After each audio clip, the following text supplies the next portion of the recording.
In 1622, the Portuguese colonial governor of Angola called for a meeting with an ambassador from the Ndongo kingdom. He expected someone he could dominate. He got Queen Nzinga. When Nzinga arrived at the governor's palace in Luanda, she found that he had arranged the room deliberately. He sat in a chair. Her delegation was offered floor mats.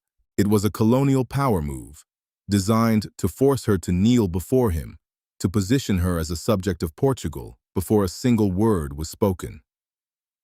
Nzinga looked at the room.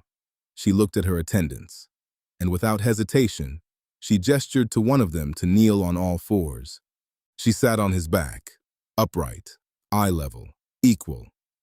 The negotiation began on her terms. NzingaMbande was born around 1583 in the Ndongo kingdom in what is now Angola.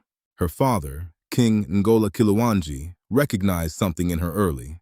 Unlike his other children, he allowed her to sit in on royal councils, watch diplomatic negotiations, and train alongside warriors. She learned statecraft before she learned it had a name. When her father died and her brother took the throne, it was Nzinga he called on to represent Ndongo in its most dangerous diplomatic mission. She walked into a room designed to humiliate her, and walked out having secured a treaty. When the Portuguese broke the treaty and resumed their campaign to enslave the people of Ndongo, Nzinga did not retreat. She built an army. She formed a military alliance with the Dutch, who were at war with Portugal across multiple continents. She moved into the neighboring kingdom of Matamba, where she took the throne and used the dense jungle as her fortress and her advantage. She trained her soldiers in guerrilla warfare. She led campaigns personally. She was still commanding troops in her 60s and 70s. For 4 decades, the Portuguese could not break her. Queen Nzinga died in 1663. She was approximately 80 years old. She died as queen, in her palace, on her terms. The Portuguese never colonized Matamba while she lived. Today, her statue stands in Kinakixi Square in Luanda, Angola. She is recognized as one of the greatest military and diplomatic figures in African history.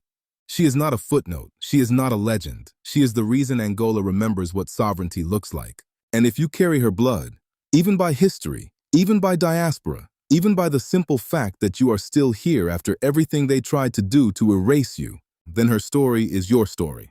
The Oya Roots Queen Nzinga design was created to carry that story forward. Every detail was chosen to honor who she was, a warrior, a diplomat, a sovereign who refused to be erased. When you wear this, you are not wearing a shirt. You are wearing a declaration. Oya Roots, own your African roots. The Queen Nzinga design is available now.